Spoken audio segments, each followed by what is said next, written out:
പാലക്കാട് അല്പസമയം മുമ്പാണ് BMSന്റെ ആഭിമുഖ്യത്തിൽ വലിയ പ്രതിഷേധം നടന്നത്.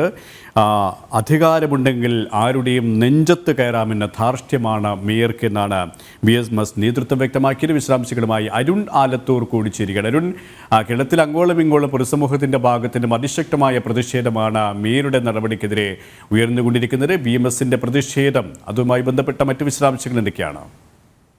സുരേഷ്, ഈ തിരുവനന്തപുരം മേയർക്കെതിരെ രൂക്ഷമായ വിമർശനമാണ് BMS നടത്തിയത്. അധികാരമുണ്ടെങ്കിൽ ആരുടെയും നെഞ്ചത്ത് കയറാമെന്ന ധാർഷ്ട്യമാണ് മേയർക്ക്.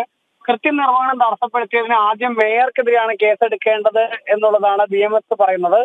എന്ത് ലൈംഗിക ചേഷ്ട കാണിച്ചു എന്നാണ് പറയുന്നതെന്ന് വ്യക്തമാവുന്നില്ല. ഇത് പച്ചക്കള്ളമാണെന്നും ഈ മേയറുടെ മാനസികാവസ്ഥ പരിശോധിക്കണമെന്നും BMS പറയുന്നുണ്ട്.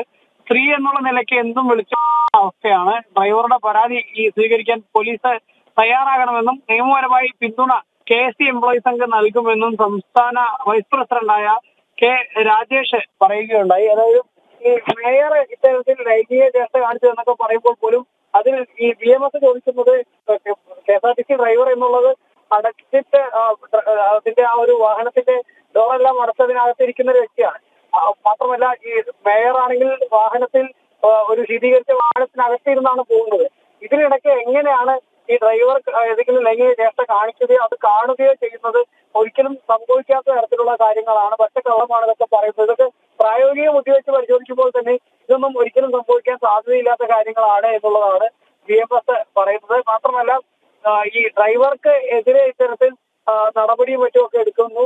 അദ്ദേഹത്തെ വേട്ടയാടുന്ന സമീപനം പോലീസിന്റെയും മറ്റൊക്കെ ഭാഗത്തു നിന്ന് ഉണ്ടാവുന്നു. പക്ഷേ മേയർ ഇത്തരത്തിൽ ഒരു സാധാരണക്കാരനായ ഡ്രൈവറെ ശമ്പളം പോലും കൃത്യമായി ലഭിക്കാത്ത എംപാനലുകാരനെ ഇങ്ങനെ ബുദ്ധിമുട്ടിച്ചിട്ടും അദ്ദേഹത്തിന്റെ പരാതി, അദ്ദേഹത്തിന്റെ കൃത്യനിർവഹണം ഉൾപ്പെടെ തടസ്സപ്പെടുത്തിയെന്ന പരാതി നൽകിയിട്ടും അതിലൊരു നടപടിയും പോലീസ് എടുക്കാൻ തയ്യാറാവാത്തത് യാതൊരു കാരണവശാലും അംഗീകരിക്കാൻ പാടില്ല എന്ന് മാത്രമല്ല ഇതിനെ നിയമപരമായി തന്നെ നേരിടും. അതിനുവേണ്ട എല്ലാ നിയമ പിന്തുണയും ഈ KSRTC ഡ്രൈവർക്ക് നൽകും എന്നുള്ളതാണ് KSC എംപ്ലോയീസ് സംഘം വ്യക്തമാക്കുന്നത്.